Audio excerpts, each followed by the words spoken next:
नमस्कार साथियों, जय हिंद। मैं हूं सुनील राठौर और जीएलसी के इस ऑनलाइन प्लेटफॉर्म पर आप सभी का स्वागत करता हूं। जैसे कि स्लाइड पर आप देख पा रहे होंगे और कल हमने कमिटमेंट आपसे किया था कि नेक्स्ट चैप्टर हम आप लोगों के लिए अक्षांश और देशांतर के रूप में लेकर आएंगे और आज उसी की हम शुरुआत करेंगे, अक्षांश और देशांतर। यहाँ पर हमने रेखा नहीं लिखा है, जो आप समझ पाएंगे कि आगे की क्लासों में, जिसे हम दो पार्ट के अंतर्गत लेके आएंगे कि अक्षांश और देशांतर में और रेखाओं में और बिंदुओं में मूल अंतर क्या है। तो चलिए दोस्तों, हम शुरू करेंगे अक्षांश और देशांतर वाला टॉपिक, जिसके अंतर्गत आज के इस अध्याय में हम सिर्फ अक्षांश रेखाओं के बारे में या अक्षांश बिंदुओं या फिर अक्षांश के बारे में अध्ययन करेंगे। तो चलिए दोस्तों, एक चार्ट बना लेते हैं और चार्ट के माध्यम से हम समझ पाएंगे कि इस चैप्टर के अंतर्गत हम किन किन बिंदुओं को कवर करेंगे। चलिए दोस्तों,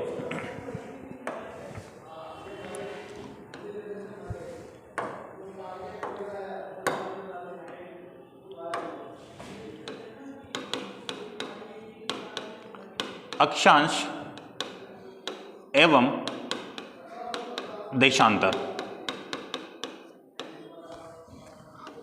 अक्षांश देशांतर के लिए सबसे पहले हम सामान्य परिचय जानेंगे।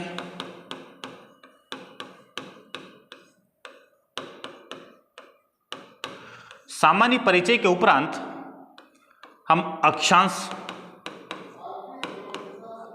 के बारे में जानेंगे और उसी के उपरांत हम देशांतर के बारे में जानेंगे। जहां अक्षांश के अंतर्गत हम देखेंगे कि आखिर अक्षांश क्या है, या फिर हम कह सकते हैं कि इसका भी एक सामान्य परिचय देखेंगे। अक्षांश के बारे में सामान्य परिचय और सामान्य परिचय के अंतर्गत हम जानेंगे कि अक्षांश क्या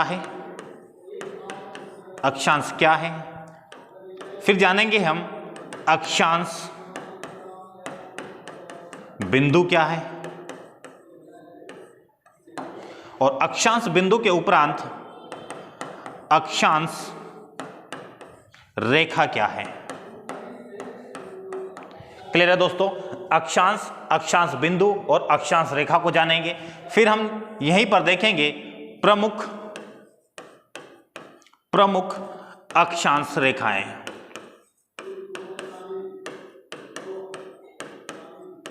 और प्रमुख अक्षांश रेखाएं कौन कौन सी हो सकती है, देखिएगा। भूमध्य रेखा,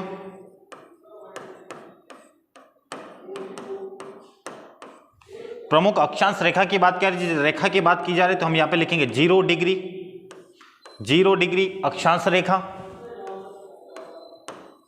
कर्क रेखा, जिसे हम कहेंगे 23.5 डिग्री नॉर्थ अक्षांश रेखा। फिर हम देखेंगे मकर रेखा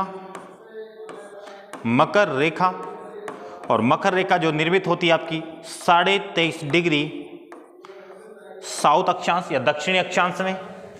फिर हम देखेंगे आर्कटिक वृत्त।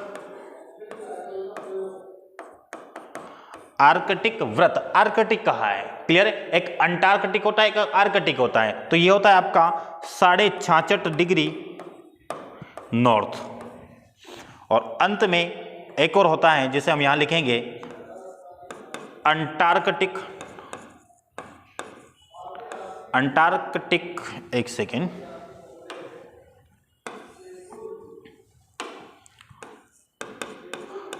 अंटार्कटिक वृत्त,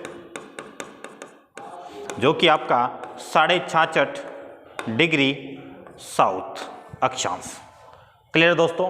तो 1 2 3 4 5 तो 5 प्रमुख अक्षांश रेखाओं के बारे में हम जानेंगे और उसी के उपरांत आज के वीडियो में देशांतर तो शुरू नहीं करेंगे, तो इसका हम चार्ट कल ही ड्रॉ करेंगे कल के वीडियो में। तो आज हमारा टॉपिक कहां तक केंद्रित रहेगा हमारा, जहां पर हम सामान्य परिचय देखेंगे अक्षांश देशांतर के बारे में, और अक्षांश देशांतर के बारे में सामान्य परिचय के साथ हम इसके महत्व की चर्चा करेंगे कि आखिर अक्षांश और देशांतर का महत्व क्या है, तो महत्व के बारे में जानेंगे। उसके उपरांत हम अक्षांश रेखाओं के सामान्य परिचय में अक्षांश बिंदु, अक्षांश रेखा तथा प्रमुख अक्षांश रेखाओं के बारे में चर्चा करेंगे। तो चलिए दोस्तों, हम शुरू करते हैं सामान्य परिचय के अंतर्गत अक्षांश रेखा तथा देशांतर रेखा के।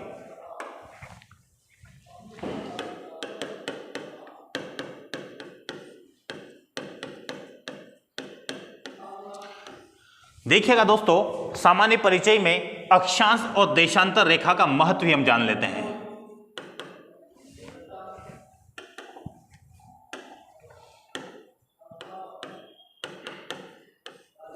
इनका महत्व क्या है? तो महत्व अगर एक बिंदु में बात करें तो अवस्थिति निर्धारण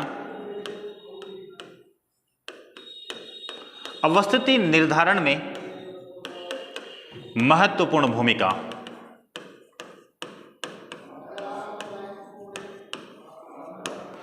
क्लियर है दोस्तों? अवस्थिति निर्धारण में अक्षांश और देशांतर रेखाओं की महत्वपूर्ण भूमिका होती है। अब कैसे?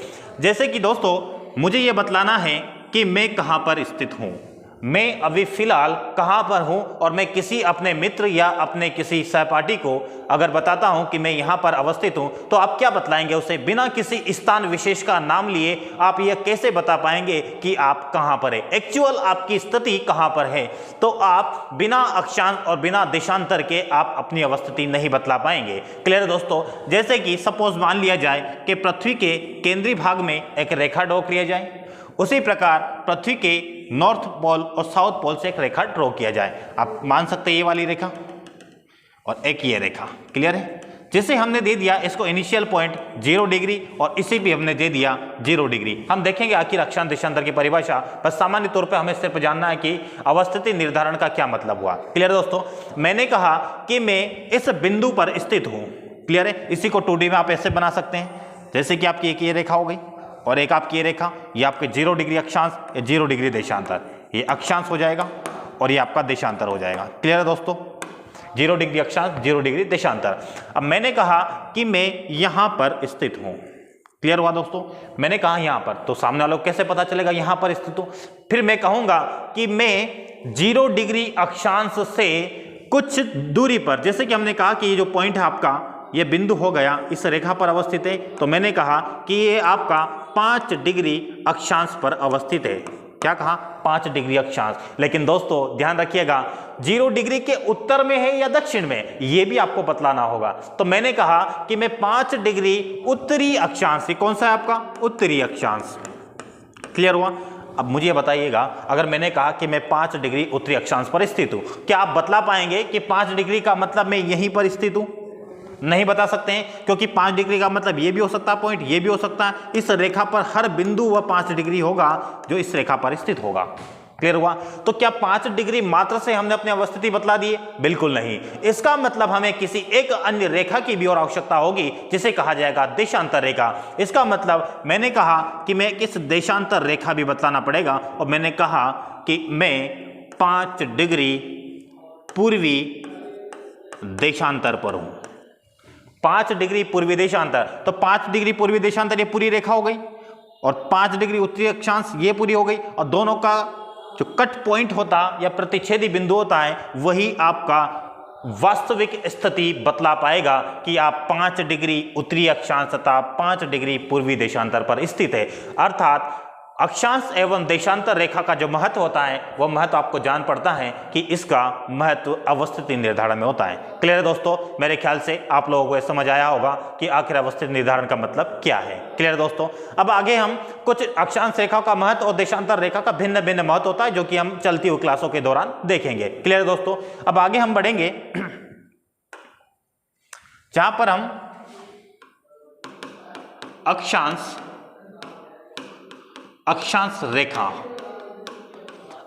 रेखा में हमने, अक्षांश रेखा नहीं, सिर्फ अक्षांश कहेंगे हम। अक्षांश के अंतर्गत हमने सामान्य परिचय के तौर पर हमें जानना होगा सामान्य परिचय, और सामान्य परिचय में सबसे पहले हमें जानना होगा कि आखिर अक्षांश क्या होता है, अक्षांश क्या है। तो देखिएगा दोस्तों, जैसे कि आपका ये पूरा पृथ्वी, जो कि लगभग लक्षवक गोलाभ में है, लक्षवक गोलाभ कह सकते हैं, या फिर आप ये भी कह सकते हैं ज्वाइड आकार का है। अब पृथ्वी के उत्तरी तथा दक्षिणी ध्रुव पर एक केंद्रीय रेखा खींचा। ठीक है? एक मध्य भाग में एक रेखा ड्रॉ किया, जिसे हमने आधार मान लिया। इसे क्या कहेंगे हम? कोई नाम नहीं देंगे, ना अक्षांश कहेंगे ना देशांतर कहेंगे। हमने कहा पृथ्वी का या पृथ्वी की मध्य क्षैतिज रेखा, मध्य क्षैतिज रेखा, या फिर हम क्या कह सकते हैं इसी को हम कह सकते हैं कि पृथ्वी के मध्य में, तो इसलिए कहेंगे भूमध्य रेखा। इसका मतलब भूमध्य रेखा को आधार मानकर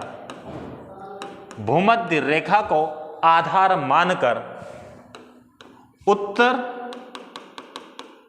तथा दक्षिण, क्या कहा, पृथ्वी की मध्य क्षैतिज रेखा जिसे हमने भूमध्य रेखा कहा, इसी भूमध्य रेखा को आधार मानकर पृथ्वी के उत्तर तथा दक्षिण में खींची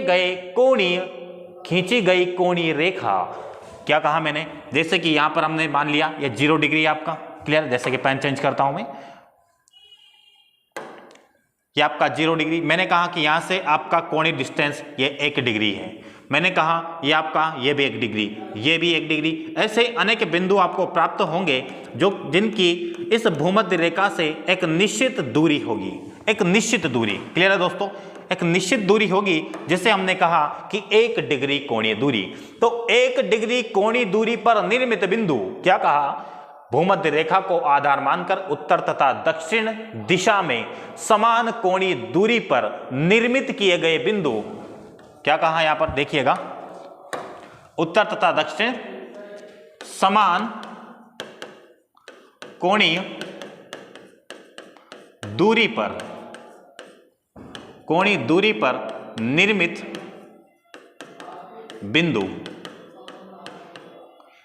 बिंदु को कहा जाएगा अक्षांश बिंदु। क्लियर है दोस्तों। अब इन्हीं समान अक्षांश बिंदुओं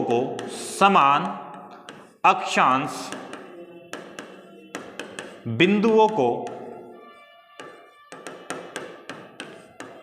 मिलाने वाली रेखा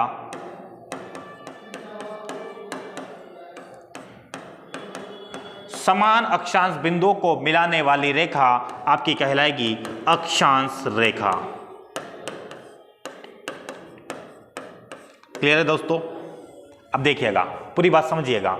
मैंने कहा समान अक्षांश बिंदुओं को मिलाने वाली रेखा, समान, ये अक्षांश क्या आपके, ये एक एक पॉइंट क्या है जहां पे आपने ड्रॉ किया है, ये बिंदु की बात करेंगे, ये बिंदु क्या आपका अक्षांश बिंदु। अब इन्हीं अक्षांश बिंदु में से समान अक्षांश बिंदु को यदि मिला दिया हमने, समान अक्षांश बिंदु को मिलाने के बाद इन्हीं सभी समान अक्षांश बिंदु को हमने मिलाया, जब मिलाने के बाद जो हमें रेखा प्राप्त हुई है उसी रेखा को कहा जाता है अक्षांश रेखा। अब आप कैसे डिफाइन करेंगे? अभी तक आपने सुना होगा कि आड़ी रेखाओं को अक्षांश रेखा कहा जाता है, या क्षैतिज रेखाओं को अक्षांश रेखा कहा जाता है, या भूमध्य रेखा के समानांतर स्थित रेखाओं को अक्षांश रेखा कहा जाता है। दोस्तों, यह परिभाषा नहीं हुई है, ये आप क्या बतला रहे हैं, ये आप उसकी विशेषता बतला रहे हैं, आपने उसकी एक्चुअल डेफिनेशन नहीं बतलाई है। तो परिभाषा यदि देना है, डेफिनेशन के तौर पे अगर देना है, तो आप क्या कहेंगे कि भूमध्य रेखा को आधार मानकर उत्तर तथा दक्षिण दिशा में समान कोणीय दूरी पर निर्मित बिंदुओं को अक्षांश बिंदु कहा जाता है, और समान अक्षांश बिंदुओं को मिलाने वाली रेखा अक्षांश रेखा कहलाती है। तो क्लियर है दोस्तों। तो अक्षांश बिंदु क्या है और अक्षांश रेखा क्या है, आप लोगों को क्लियर होगा। क्लियर है। और इन्हीं सभी अक्षांश को, ये सभी जो उत्तर दिशा में और दक्षिण दिशा में भूमध्य रेखा के समानांतर निर्मित होंगे, उन्हीं सभी को अक्षांश कहा जाता है। क्लियर है दोस्तों। उत्तर तथा दक्षिणी ध्रुव दोनों पर क्षेत्रीय रूप से जो निर्मित रेखाएं होगी, अक्षांश रेखाएं, उन सभी को अक्षांश कहा जाएगा। क्लियर है दोस्तों। अब ये अक्षांश रेखा के रूप में भी है और बिंदु के रूप में भी है। क्लियर है दोस्तों। तो हम अब जानेंगे सामान्य परिचय के अंतर्गत ही, जैसे कि हमने अक्षांश रेखा, अक्षांश बिंदु, अक्षांश रेखा, इन तीनों के बारे में जाना। क्लियर दोस्तों। अब यहीं पर हम जानेंगे कि आखिर अक्षांश रेखाओं की प्रमुख विशेषताएं क्या होती हैं। क्लियर है दोस्तों। अब हम अगली स्लाइड में देखेंगे कि अक्षांश रेखाओं की प्रमुख विशेषताएं। देखिए दोस्तों,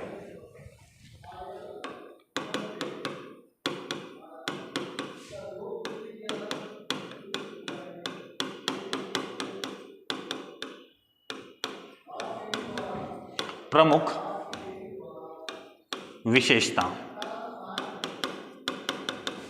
ये आपका 5 मार्कर क्वेश्चन बन सकता है यहां से या फिर आपसे कहेंगे किन्हीं भी 2 या 3 अक्षांश की प्रमुख विशेषता बतलाइए, तो ये 3 मार्कर भी बन सकता है और साधारण रूप से आपका 5 मार्कर भी बन सकता है। तो देखते हैं अक्षांश रेखाओं की सामान्य विशेषता। तो पहले एक डायग्राम बनाएंगे हम। क्लियर है दोस्तों? या तो ये हो सकता है, इसी को एक मिनट के लिए देखिएगा आप, यदि इसको 2 टाइप का डायग्राम बनाएंगे हम, एक ये हो जाएगा आपका, ये हो जाएगा। अगर मैं कहूं इस टाइप की रेखा बना सकते हैं या हम 2D में बना सकते हैं, ये 3D हो जाएगा आपका, ये 2D। क्लियर है? अगर इसी रेखा के बीच से अगर इसको काट दिया जाए तो हमें क्या प्राप्त होंगे? एक भाग इस रूप में प्राप्त होगा और वहीं दूसरा भाग हमें इस रूप में प्राप्त होगा। क्लियर है? तो इसे कहेंगे हम उत्तरीय गोलार्ध, उत्तरी गोलार्ध। क्लियर है? और इसे कहेंगे दक्षिणी गोलार्ध। क्लियर है? अब देखिएगा यहां पर यदि हम अक्षांश रेखा ड्रॉ करते हैं इस रूप में, तो ध्यान रखिएगा यहां से हम चलना शुरू किए 0 डिग्री, 1 2 3 4 5 6 7 8, तो यहां तक पहुंचते पहुंचते आपको 90 डिग्री पर पहुंच जाएंगे आप। कितने डिग्री पर? 90 डिग्री पर। तो यहां पर आपको कौन सा बिंदु प्राप्त होगा? 90 डिग्री। फिर इधर से आप उतरना शुरू करेंगे, इसको पहले ही काउंट कर चुके हैं, ये चीजें आपकी पहले काउंट हो चुकी है। यहां से आपका 0 डिग्री 1 2 3 4 5 6 7 8 9 10। क्लियर है? तो आपको 90 डिग्री तक, तो उत्तर में आप जाएंगे तो 90 डिग्री कोणीय दूरी आप पार करेंगे। उसी प्रकार यदि आप दक्षिण में जाएंगे तो इसी प्रकार से आप 90 डिग्री भी पार करेंगे। क्लियर हुआ दोस्तों? तो देखिएगा पहला बिंदु विशेषता का, कुल अक्षांश रेखाएं, कुल अक्षांश रेखाएं कितनी है? तो ध्यान रखिएगा दोस्तों, जब टॉप पर हम पहुंच जाएंगे हमें बिंदु के रूप में संरचना प्राप्त होगी, बिंदु रूप में, तो यह होगा आपका 90 डिग्री नॉर्थ पोल और 90 डिग्री साउथ पोल, जो कि आपका किस रूप में? बिंदु रूप में, ये रेखा के रूप में नहीं है। तो आपने 0 से चलना शुरू किया, 1 से लेकर आप कहां तक जाएंगे? 89 तक। इसी प्रकार आप दक्षिण में भी 1 से लेकर कहां तक जाएंगे? 89। तो ये कितना हो जाएगा आपका? 89 प्लस 89, साथ में 0 डिग्री वाली रेखा भी। क्लियर है? प्लस इसमें क्या करेंगे? दोनों में प्लस, वो आपका 0 डिग्री वाली एक रेखा जो है, 0 डिग्री वाली जो एक रेखा है, तो 89 प्लस 1, तो ये आपका हो जाएगा कुल अक्षांश रेखाओं की संख्या 179 अक्षांश रेखाएं। कुल अक्षांश रेखाओं की संख्या क्या हो गई है? 179 अक्षांश रेखा। क्लियर है? अगर आपसे यही बिंदु इस रूप में पूछा जाए, दूसरी विशेषता देखें कि कुल अक्षांश बिंदु, कुल अक्षांश बिंदुओं की संख्या कितनी है?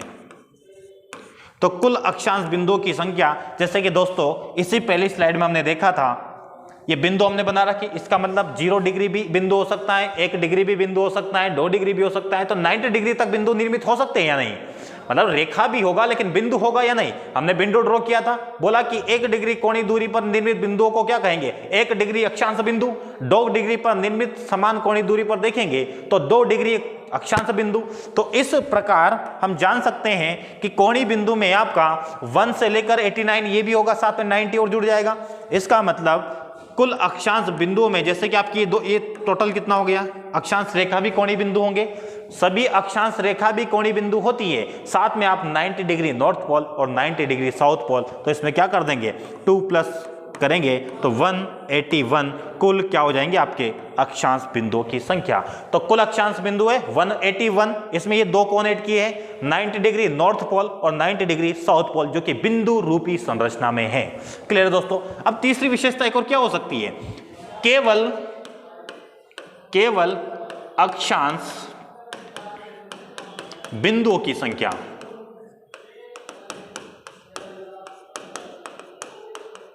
केवल अक्षांश बिंदु कितने हैं? तो ये केवल आपके कितने मिलेंगे? 2। ये 2 कौन कौन से? 90 डिग्री नॉर्थ पोल और 90 डिग्री साउथ पोल। ये दोनों ही जो बिंदु संरचना मिलेगी आपको 90 डिग्री नॉर्थ पोल और 90 डिग्री साउथ पोल, केवल, क्योंकि बाकी तो आपकी रेखाएं भी और बिंदु भी है। आपका 179 ये रेखा भी है और रेखा होने के साथ साथ हमने बिंदुओं में भी शामिल किया है, लेकिन ये जो दो और ऐड किया है ये आपकी रेखाओं में शामिल नहीं है, केवल अक्षांश बिंदु है, इसलिए कुल अक्षांश बिंदुओं की संख्या 2 होगी। क्लियर है दोस्तों। अगली विशेषता हम जानते हैं देखिएगा यहीं पर, ये 0 डिग्री भूमध्य रेखा जिसको कहा था इसी के समानांतर है सभी, तो हम अगली विशेषता क्या बतला सकते हैं, 1 2 3 और चौथी विशेषता आपकी क्या हो जाएगी अगली स्लाइड में देखते हैं। चौथी विशेषता, सभी अक्षांश रेखाएं एक दूसरे के समानांतर होती है, एक दूसरे के समानांतर होती है। साथ में 5वां बिंदु देखेंगे हम, प्रत्येक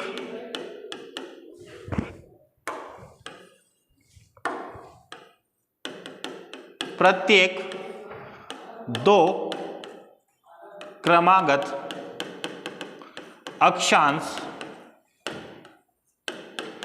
रेखाओं के मध्य दूरी लगभग कितनी होती है, 111 किलोमीटर। क्लियर दोस्तों। प्रत्येक 2 क्रमागत अक्षांश, जैसे कि मैंने ये ड्रॉ किया है, मैंने कहा ये 0 डिग्री तो इसके बाद तुरंत 1 डिग्री लेना है, अगर 1 डिग्री लिया तो आपको 2 डिग्री लेना है, 2 डिग्री लिया तो उसके साथ में 1 डिग्री या 3 डिग्री ले सकते हैं आप। 2 क्रमागत लेना है, एक के बाद तुरंत एक या उसके पीछे वाली रेखा, तो 2 क्रमागत अक्षांश रेखाओं के मध्य की कुल दूरी कितना होगा, 111 किलोमीटर। लेकिन दोस्तों यहां पे एक बात और ध्यान देना योग्य है कि जो अक्षांश रेखाएं कह रहे हैं कि 2 अक्षांश रेखाओं के मध्य लगभग दूरी, यहां पे लगभग शब्द का प्रयोग किया है, इसका मतलब यदि हम ध्रुव की बात करें, ध्रुव पे जो आपकी अक्षांश रेखा है अवस्थित है, ध्रुव पर यह दूरी हो जाती है 1.7 किलोमीटर, जबकि भूमध्य रेखा के करीब कितनी हो जाती है, वो हो जाती है आपकी 110.6 किलोमीटर। लेकिन ज्यादा अंतर नहीं, आपसे लगभग दूरी पूछी जाए तो आपको 111 बताना है, लेकिन ध्रुव पर यह दूरी हो जाती है 111.7 किलोमीटर, वही भूमध्य रेखा पर यह दूरी कितनी हो जाती है, कम होकर 110.6 किलोमीटर। तो याद रखना है आप लोगों को। क्लियर है। अगली छठी विशेषता हम देखेंगे कि 2 अक्षांश रेखाओं के मध्य के क्षेत्र को 2 अक्षांश रेखाओं के मध्य के क्षेत्र को कटिबंध कहा जाता है। क्लियर है दोस्तों। 2 अक्षांश रेखाओं के मध्य के क्षेत्र को कटिबंध, जैसे कि ये डायग्राम मैंने कहा ये 0 डिग्री, ये मैंने कहा 23.5 डिग्री, तो इन दोनों के बीच वाला जो क्षेत्र है इसे कटिबंध कहा जाएगा, जिसे हम कहेंगे उष्ण कटिबंध। याद होगा आप लोगों को दोस्तों, उष्ण कटिबंध क्षेत्र। हम ताप कटिबंध वाला चैप्टर भी पढ़ेंगे तो वहां पे आप अच्छे से समझ पाएंगे। लेकिन 2 अक्षांश रेखाओं के मध्य के क्षेत्र को कटिबंध कहा जाता है, जिन्हें दाब कटिबंध या ताप कटिबंध के रूप में चिन्हित किया जा सकता है। क्लियर है दोस्तों। तो यहां पर किन्हीं भी 2 अक्षांश रेखाओं के मध्य के क्षेत्र को कटिबंध कहा जाता है, ये आपको ध्यान रखना है। क्लियर है दोस्तों। तो ये 6 प्रमुख विशेषता हो गई है। तो 6 प्रमुख विशेषता में आप सभी को दिखाई दे रहा है। और एक और ध्यान देना है आपको, 7वीं विशेषता के रूप में प्रत्येक अक्षांश रेखाएं, जब यहां पे प्रत्येक अक्षांश कहा जा रहा है तो प्रत्येक अक्षांश रेखाएं पूर्ण वृत्त का निर्माण करती है। क्या कहा, पूर्ण वृत्त का निर्माण। पूर्ण वृत्त का निर्माण कौन कर रही है, आपकी प्रत्येक अक्षांश रेखाएं। जैसे कि ये वाला डायग्राम देखिए, मैंने कहा ये 0 डिग्री ऐसा पूर्ण वृत्त बनेगा, इसी के ऊपर अगली रेखा बनेगी, इसी के बाद अगली रेखा, और लास्ट में आपको एक पॉइंट मिलेगा जिसे आप 90 डिग्री नॉर्थ पोल कह रहे हैं। क्लियर है। लेकिन 90 डिग्री नॉर्थ पोल बिंदु है तो हम उसे यहां शामिल नहीं करेंगे। तो प्रत्येक अक्षांश रेखाएं पूर्ण वृत्त का निर्माण करती है। ऐसे पूर्ण वृत्त कितने होते हैं, पूर्ण वृत्त की संख्या कितनी है, बताइए आप लोग। पूर्ण वृत्त की संख्या कितनी है, जितनी अक्षांश रेखाएं होगी उतने ही पूर्ण अक्षांश वृत्त होंगे, तो इनकी संख्या होगी 179। क्लियर है। बाकी दो कौन से हट गए, वो बिंदु रूपी संरचना। तो बिंदु रूपी संरचना पूर्ण वृत्त का निर्माण नहीं करती है, बिंदु रूपी संरचना का निर्माण करती हैं। इसलिए प्रत्येक अक्षांश रेखाएं पूर्ण वृत्त का निर्माण करती है, जिनकी संख्या हो जाएगी 179। अपवाद कौन से, 90 degree north pole, 90 degree south pole. Clear है। तो 179 आपकी क्या हो जाएगी, पूर्ण वृत्त का निर्माण करने वाली कुल अक्षांश रेखाओं की संख्या। क्लियर है। आठवां बिंदु देखिएगा। अब जैसे कि आपने इसी डायग्राम में देखिएगा, जैसे जैसे हम भूमध्य रेखा से उत्तर या दक्षिण की ओर जाएंगे तो ये वृत्त का आकार क्या होता जाएगा, छोटा होता जाएगा। तो वृत्त का आकार छोटा हो जा रहा है, तो हम उससे क्या कह सकते हैं, भूमध्य रेखा से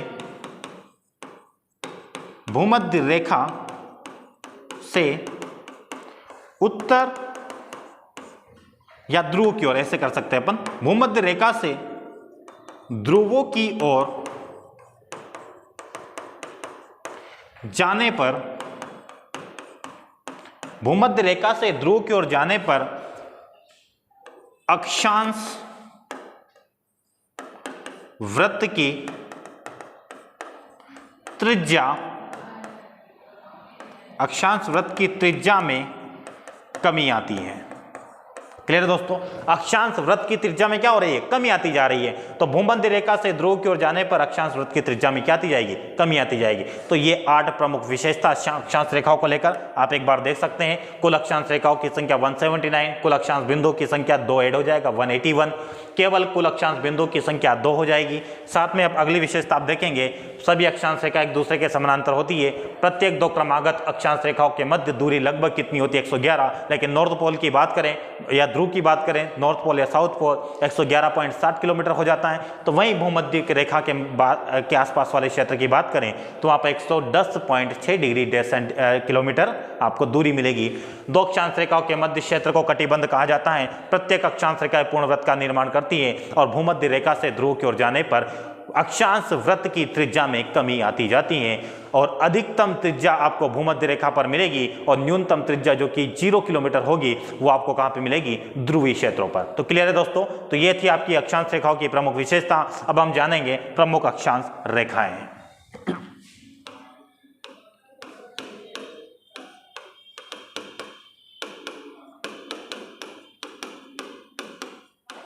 प्रमुख अक्षांश रेखाएं देखिएगा दोस्तों,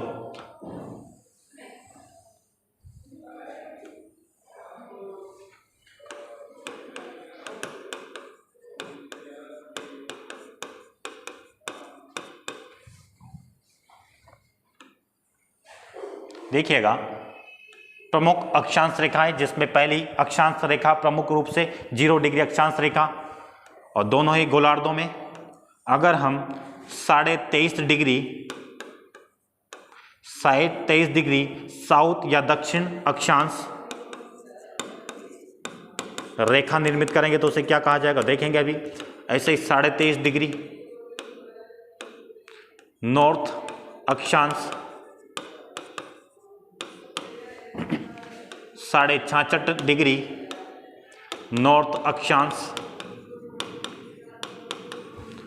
66.5 डिग्री साउथ अक्षांश। क्लियर है। तो ये 5 प्रमुख अक्षांश रेखा हैं, जहां पर 0 डिग्री अक्षांश रेखा को कहा जाता है भूमध्य रेखा, भूमध्य रेखा, या इसी का एक और नाम है जिसे कहा जाएगा विषुवत रेखा, विषुवत रेखा। ये विषुवत रेखा का नामकरण किस आधार पर हुआ है, विषुव, जब सूर्य की किरणें पूरे वर्ष जिस रेखा पर लंबवत आपतित होती हैं तो उस घटना को विषुव कहा जाता है। उसी विषुव के आधार पर इसका नामकरण हुआ है विषुवत रेखा। जबकि भूमि के मध्य में होने के कारण इसे भूमध्य रेखा कहा जाता है और 0 डिग्री अक्षांश कोणीय दूरी होने के कारण अक्षांश बिंदु 0 डिग्री निर्मित होंगे। तो 0 डिग्री अक्षांश बिंदु को मिलाने वाली रेखा आपकी 0 डिग्री अक्षांश रेखा कहलाएगी।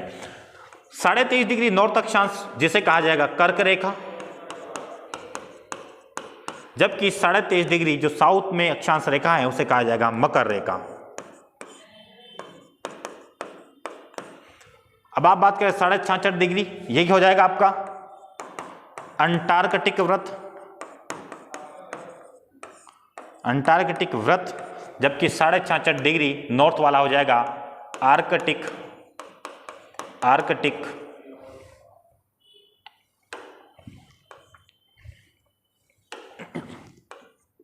आर्कटिक वृत्त। क्लियर दोस्तों? तो ये 5 प्रमुख अक्षांश रेखा है जिसकी अक्षांश अवस्थिति आप देख पा रहे होंगे कितनी कोणीय दूरी पर विद्यमान है। 0 डिग्री अक्षांश रेखा जिसे भूमध्य या विषुवत रेखा कहा जा रहा है, 23.5 डिग्री अक्षांश रेखा को कर्क रेखा और आर्कटिक वृत्त के रूप में 66.5 डिग्री नॉर्थ अक्षांश रेखा है। वही अंटार्कटिका वृत्त के अंतर्गत 66.5 डिग्री दक्षिण अक्षांश रेखा है। ये 5 प्रमुख अक्षांश रेखा हैं। अब दोस्तों इनकी प्रमुख विशेषता हम जानते हैं कि प्रमुख विशेषता क्या क्या है। हम जनरली हम ओरली इसको जानेंगे कि आखिर अक्षांश रेखा जो 0 डिग्री आप अक्षांश रेखा देख रहे हैं, अब यहाँ पर क्या क्या ध्यान देने योग्य बात है।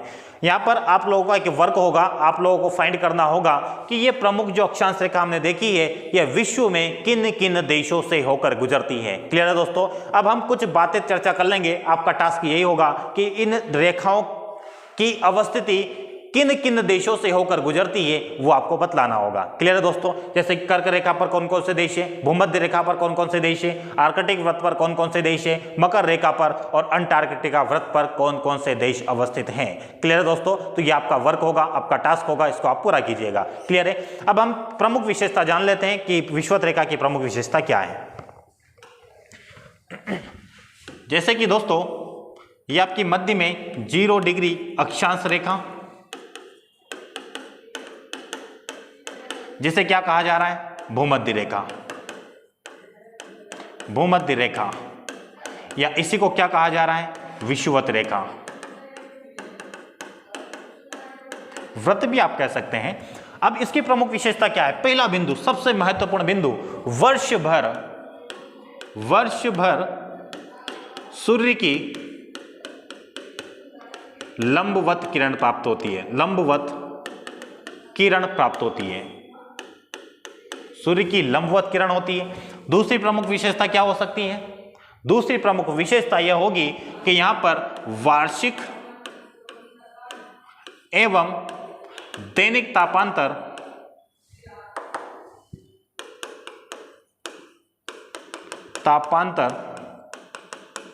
कम होता है। वार्षिक और दैनिक तापांतर यहाँ पे कम होता है। ये हम कहाँ समझेंगे? हम जब ऋतु चक्र पढ़ेंगे उस चैप्टर में ये दूसरा वाला बिंदु को हम समझने की कोशिश करेंगे। क्लियर है दोस्तों? और यहाँ पर क्या हो सकता है प्रमुख विशेषता? आपने एक नदी का नाम सुना होगा, या तो कांगो नदी या इसी को जायरे नदी कहा जाता है। जायरे नदी, कांगो नदी या जायरे नदी इसे 2 बार प्रतिच्छेद करती है। 2 बार प्रतिच्छेद। और ये नदी कहां पर है आपकी? कांगो प्रजातांत्रिक गणराज्य एक देश है। ये कहां का देश है? अफ्रीका महाद्वीप का। अफ्रीका महाद्वीप का एक देश है कांगो प्रजातांत्रिक गणराज्य। उसमें प्रवाहित होने वाली नदी कांगो नदी है जो गिनी की खाड़ी में अपना मुहारा बनाती है। और यही रेखा भूमध्य रेखा को 2 बार प्रतिच्छेद करती है। और चौथे बिंदु के रूप में जो विक्टोरिया झील है, विक्टोरिया झील के मध्य से गुजरती है। मध्य से गुजरती है। कौन गुजरती है? भूमध्य रेखा विक्टोरिया झील के मध्य से होकर गुजरती है। क्लियर है दोस्तों? और साथ में आप क्या कह सकते हैं, ये आपका दक्षिण अमेरिका महाद्वीप, अफ्रीका महाद्वीप, एशिया महाद्वीप से होकर गुजरती है। क्लियर है दोस्तों? तो ये प्रमुख बिंदु हो जाएंगे आपके किसके? भूमध्य रेखा के। बाकी आपका वर्क क्या होगा 5वें बिंदु के रूप में? देश। कौन कौन से देश कौन कौन से इसमें? तो ये आपका टास्क होगा कौन कौन से देश इस पर अवस्थित है। जैसे कि आपको एक तो नाम हो गया आपका कांगो प्रजातांत्रिक गणराज्य, आपका केनिया हो जाएगा। केनिया के बाद आपका क्या हो जाएगा? क्या भारत होगा? कभी नहीं, भारत नहीं होगा। क्लियर दोस्तों? ब्राजील हो जाएगा आपका, ब्राजील के बाद इक्वाडोर हो जाएगा। ऐसे कई देश है जिनका नाम आप यहाँ पे कोट कर सकते हैं। तो प्रमुख देशों के बारे में आपको जानना होगा। चलिए दोस्तों हम आगे चर्चा करते हैं। भूमध्य रेखा के बाद अगली रेखा होगी आपकी जिसे आप कहेंगे, ये आपकी भूमध्य रेखा हो गई, ये कर्क रेखा। कर्क रेखा, और कर्क रेखा कितने डिग्री अक्षांश पर है? 23.5 डिग्री नॉर्थ अक्षांश। क्लियर है, 23.5 डिग्री नॉर्थ अक्षांश। तो 23.5 डिग्री नॉर्थ अक्षांश को हमने कहा कर्क रेखा। क्लियर है, तो इसकी प्रमुख विशेषता क्या होगी? प्रमुख विशेषता, वर्ष में कभी भी एक बार सूर्य की लंबवत किरणें प्राप्त होगी। या फिर हम कह सकते हैं कर्क रेखा का निर्धारण कैसे हुआ है? सूर्य का नॉर्थ या उत्तरी गोलार्ध में अधिकतम विस्थापन,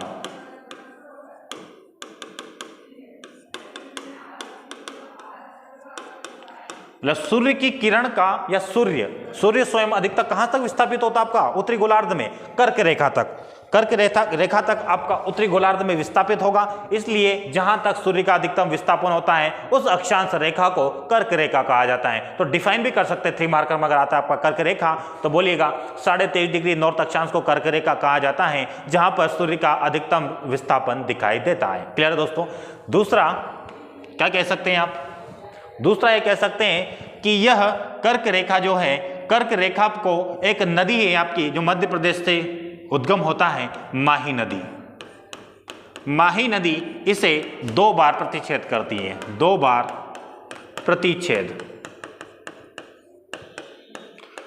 प्रतिच्छेद करती है माही नदी। किस रेखा को? कर्क रेखा को। और यह हमारे भारत के, तीसरा बिंदु क्या कर सकते हैं? भारत के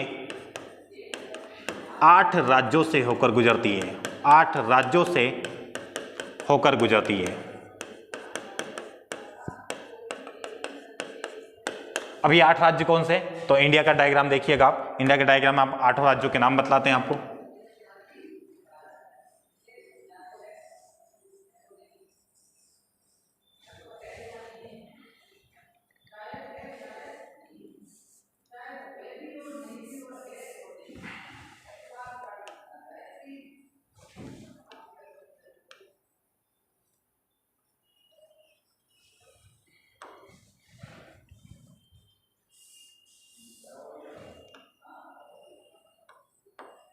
क्लियर दोस्तों? देखिएगा,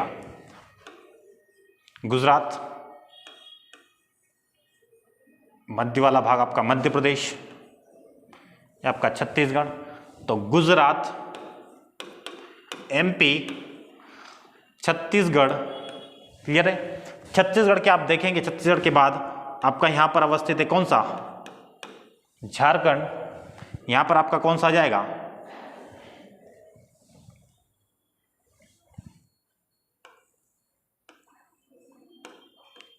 वेस्ट बंगाल। वेस्ट बंगाल के बाद आप देखेंगे त्रिपुरा, और ये हो जाएगा आपका मिजोरम। कितने हो गए? 1 2 3 4 5 6 7 और एक हो जाएगा आपका राजस्थान 8 नंबर पर। तो ये 8 राज्य आपके, गुजरात, मध्य प्रदेश, छत्तीसगढ़, झारखंड, वेस्ट बंगाल, त्रिपुरा, मिजोरम और राजस्थान। ये 8 राज्यों से होकर कौन सी रेखा गुजर रही है आपकी?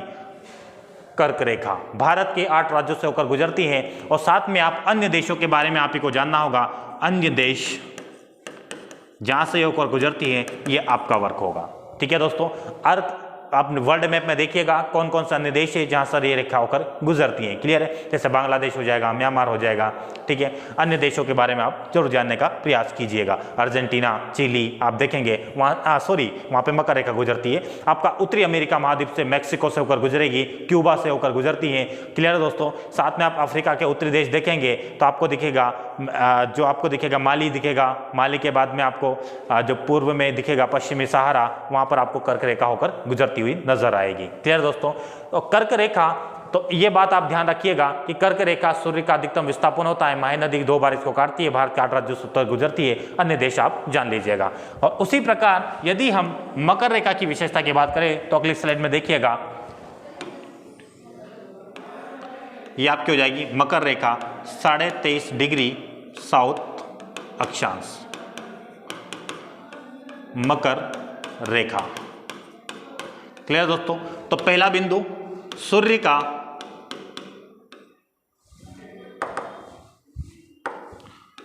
का दक्षिणी गोलार्ध में अधिकतम विस्थापन, अधिकतम विस्थापन। क्लियर दोस्तों, जैसे कर्क रेखा में देखा था वैसे हो जाएगा इसमें भी। कर्क रेखा का और मकर रेखा का भी सूर्य का दक्षिणी गोलार्ध में अधिकतम विस्थापन होता है, उस रेखा को मकर रेखा कहा जाता है। ऑस्ट्रेलिया के मध्य से होकर गुजरती है ये, ऑस्ट्रेलिया के मध्य से होकर गुजरती है, मध्य से होकर गुजरती। क्लियर दोस्तों, यहां पर हम नदी की बात करें, कौन सी नदी है इसको 2 बार काटती है, वो नदी जो है इसका नाम हो जाएगा आपका लिम्पोपो नदी, लिम्पोपो नदी। और ये लिम्पोपो नदी कहां से उद्गमित होती है? आपका दक्षिण अफ्रीका से उद्गमित होती है, और दक्षिण अफ्रीका से उद्गमित होकर बोत्सवाना जाम्बिया की सीमा बनाएगी और मोजाम्बिक में प्रवेश करेगी और मोजाम्बिक चैनल में अपना मुहाना बनाएगी। तो दक्षिण अफ्रीका से उद्गम होता है और यह 2 बार प्रतिच्छेद करती है किस रेखा को? मकर रेखा को। 2 बार प्रतिच्छेद करती है मकर रेखा को। क्लियर दोस्तों, तो आपकी कौन सी रेखा? मकर रेखा। और मोजाम्बिक चैनल से होकर गुजरती है ये रेखा आपकी, Mozambique channel, Mozambique channel, Mozambique channel से होकर गुजरती है।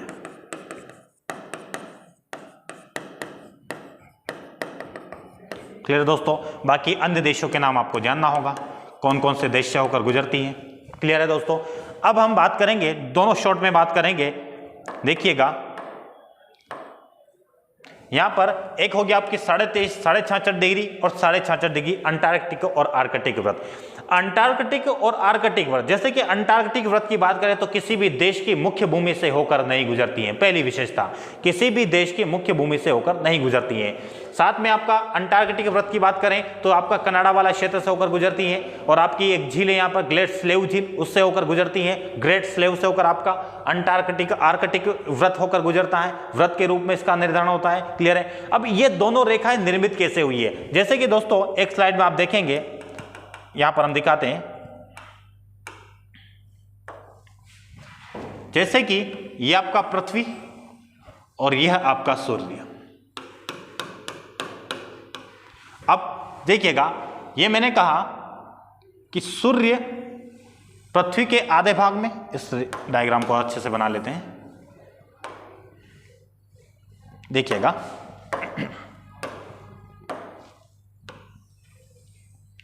जैसे कि आपका ये पृथ्वी। क्लियर है दोस्तों। अब पृथ्वी में देखिएगा,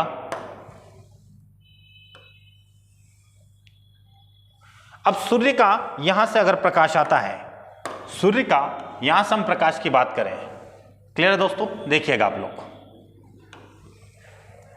सूर्य का यहां पे प्रकाश गिरता है तो ये वाला भाग कौन सा हो गया आपका? प्रकाशित भाग, और ये हो जाएगा आपका अप्रकाशित भाग।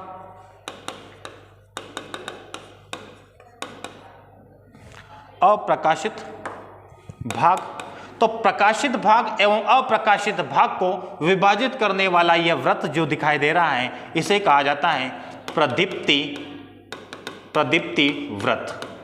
क्लियर है। और यही प्रदीप्ति व्रत, क्लियर दोस्तों, यही प्रदीप्ति व्रत के इस बिंदु से यदि एक रेखा कर्क रेखा या भूमध्य रेखा के समानांतर ड्रॉ की जाए, इसी प्रकार से समानांतर ड्रॉ की जाए, आपकी ये क्या हो जाएगी? भूमध्य रेखा। इसी भूमध्य रेखा के समानांतर यदि एक रेखा ड्रॉ की जाए जहां प्रदीप्ति व्रत का निर्माण का बिंदु होता है, इन्हीं दोनों रेखाओं को कहा जाता है 66.5 डिग्री अक्षांश, और उत्तर में होगा तो उसे कहा जाएगा उत्तरी अक्षांश, और दक्षिण में होगा तो उसे कह दिया जाएगा दक्षिणी अक्षांश, साउथ अक्षांश। तो ये प्रदीप्ति व्रत से निर्धारित हुआ है कि सूर्य की किरण कहां तक अधिकतम जा सकती है। तो उस आधार पर हमने देखा कि तिरछी किरणें सूर्य की जहां तक अधिकतम पहुंच पाती है, तो उस प्रदीप्ति व्रत के आधार पर हम निर्धारित कर पाएंगे कि 66.5 या अंटार्कटिका और आर्कटिका व्रत का निर्माण कैसे होता है। तो क्लियर है दोस्तों। तो आज हमने आज की क्लास में जो देखा प्रमुख अक्षांश रेखाओं के बारे में, देखिएगा दोस्तों, इस स्लाइड के माध्यम से देखेंगे कि आखिर हमने अपना चार्ट कहां तक कवर किया है।